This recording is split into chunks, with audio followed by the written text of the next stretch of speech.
3 बड़ी गलतियाँ जो मैंने अर्ली स्टेजेस पे की जब मैं एजेंसीज़ बिल्ड कर रहा था। सबसे पहली ये कि एक ही नीश पर स्टिक ना करना। मैं अगर एक ही नीश पे फॉर एग्ज़ाम्पल मैंने रियल एस्टेट जैसे स्टार्ट की थी, तो रियल एस्टेट पे मुझे जैसे मैंने फ़ौरन और एग्ज़ैक्ट जितना टाइम देना चाहिए था मुझे और क्लाइंट्स की प्रॉब्लम्स और पेन पॉइंट्स को समझ सकता था, उतना मैंने टाइम नहीं दिया उस नीश पे। फिर मैं दूसरी नीश पे मूव कर गया।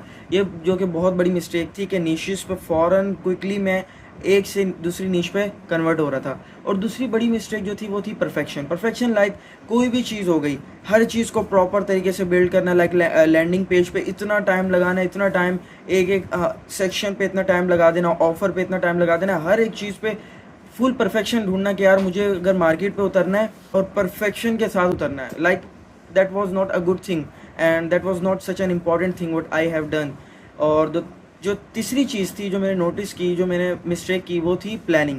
बहुत ही प्लानिंग, इतनी प्लानिंग कि हर चीज़ के लिए, छोटी-छोटी चीज़ के लिए घंटों-घंटों 5-5 6-6 घंटे प्लानिंग है। क्या नाम मैंने सोचना है अपनी एजेंसी के लिए, मैंने क्या पेन पॉइंट, क्या मेरे आईसीपी आइडियल क्लाइंट प्रोफाइल होगी।